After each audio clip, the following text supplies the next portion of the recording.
Kembali di Kompas Siang, Saudara. Presiden Jokowi membuka sidang pleno Asian Ministerial Meeting on Transnational Crime pada hari ini. 10 isu kejahatan lintas negara akan dibahas untuk kemudian disepakati menjadi deklarasi Bajo.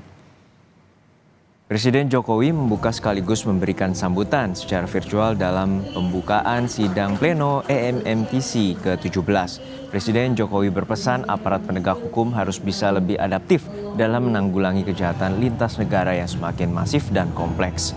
Presiden berharap acara yang diketuai oleh Kapolri Jenderal Listio Sigit Prabowo ini dapat merumuskan kerjasama yang responsif dan melahirkan langkah strategis dalam memberantas kejahatan lintas negara, khususnya perdagangan orang, terorisme, dan perdagangan gelap narkotika.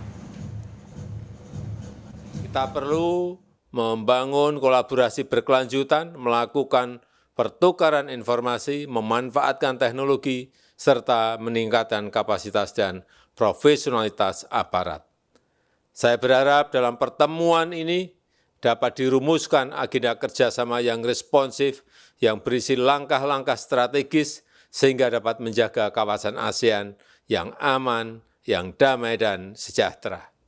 Dengan mengucap Bismillahirrahmanirrahim, pertemuan ke-17 tingkat Menteri ASEAN di bidang kejahatan lintas negara saya buka secara resmi hari ini.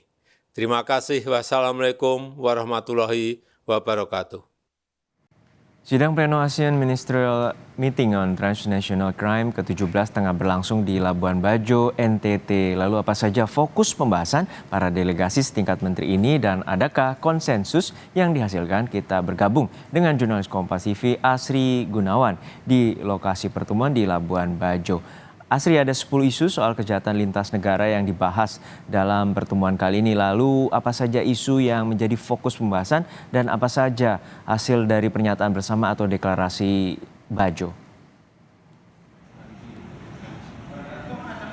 Ada 3 isu prioritas yang dibahas atau didorong oleh Indonesia dalam pertemuan setingkat menteri di agenda AMMTC ke-17 di Labuan Bajo ini. Pertama, soal perdagangan gelap narkotika, kemudian terorisme, dan yang terakhir soal tindak pidana perdagangan orang. Ini yang sering kali dibahas dan ditegaskan oleh Kapolri Jenderal Listio Sigit Prabowo dan juga oleh Presiden Joko Widodo yang tadi juga disebutkan dalam sambutannya.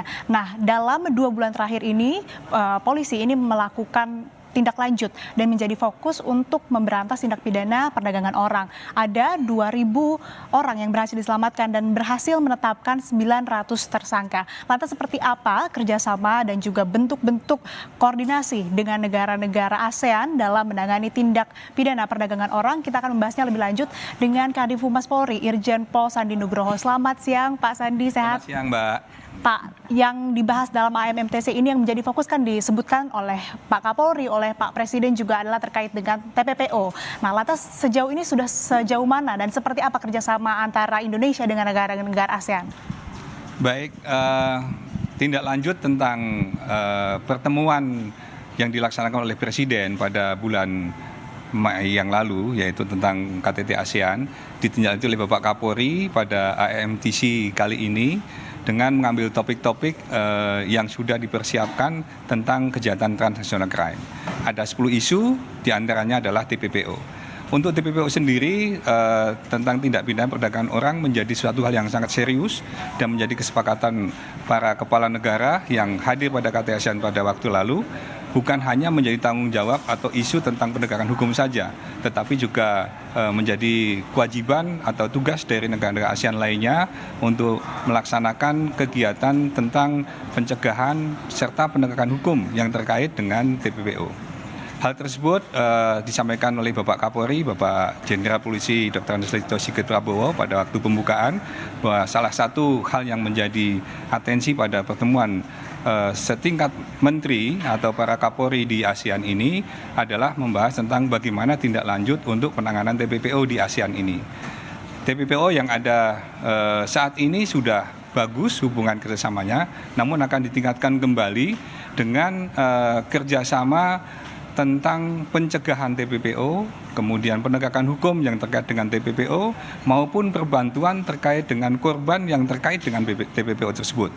Seperti halnya tadi disebutkan bahwa untuk TPPO kali ini yang sudah dilaksanakan oleh Indonesia, khususnya ketika Satgas Pemberantasan TPPO yang dibentuk oleh Presiden, diketuai oleh Bapak Kapolri, telah melaksanakan penegakan hukum dengan menghasilkan ada 771 LP, telah menyelamatkan korban sebanyak 2.497 orang, dan sudah menangkap tersangka sebanyak 924 orang.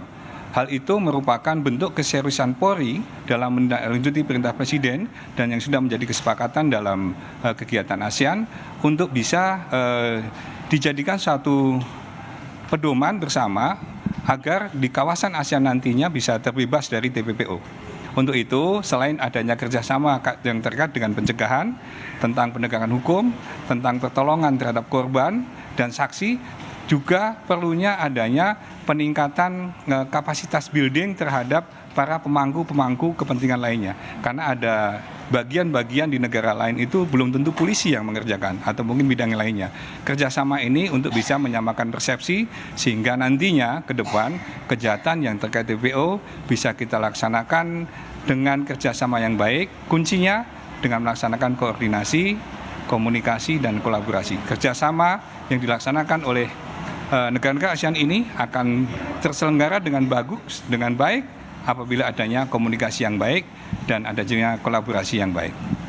Dan yang menarik juga Pak, tidak hanya isu ataupun kejahatan lintas negara yang akan dibahas, tapi kemarin juga disebutkan oleh Kadifu Pinter ya bahwa ada kejahatan domestik yang pelakunya ini kabur atau melarikan diri ke luar negeri. Ini juga nantinya akan dibahas dalam pertemuan ini. Nah, bentuk koordinasi dan juga kerjasama seperti apa yang nantinya akan didorong? Baik, terkait dengan kejahatan-kejahatan lainnya yang menyangkut adanya pelaku yang melarikan diri atau mungkin adanya saksi-saksi yang kita butuhkan di luar negeri, maka dari kesempatan kali ini para pemimpin kepolisian negara di ASEAN juga menyepakati untuk saling membantu untuk bisa berkoordinasi, khususnya dalam rangka perbantuan hukum timbal balik untuk bisa mengkomunikasikan dalam rangka penangkapan tersangka, pemeriksaan para saksi, ataupun hal-hal lain yang dibutuhkan dengan negara-negara tetangga yang ada di ASEAN. Sekaligus juga apabila kita membutuhkan adanya ekstradisi dari tersangka yang sudah disinyalir berada di suatu negara untuk bisa dikembalikan ke Indonesia sehingga memudahkan dalam rangka proses tindak lanjutnya.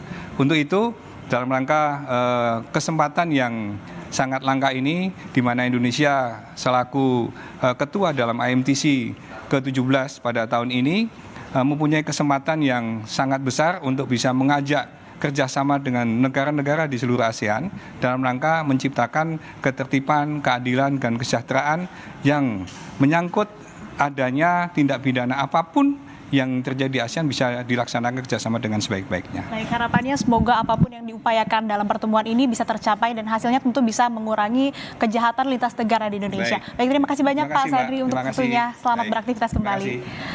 Tadi sudah disebutkan apa saja poin-poin yang menjadi fokus dalam pertemuan ini, dan pertemuan ataupun sidang pleno AMMTC ke-17 ini akan berlangsung hingga pukul 16.30 waktu Indonesia Barat dan nantinya akan dilanjutkan dengan penandatanganan MOU bilateral dengan 6 negara yakni Malaysia, kemudian Kamboja, Vietnam, Singapura, Laos, dan juga tadi yang sudah saya sebutkan.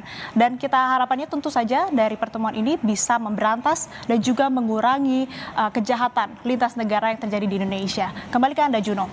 Baik, terima kasih rekan jurnalis Kompas TV Asri Gunawan dari sidang MMTC di Labuan Bajo.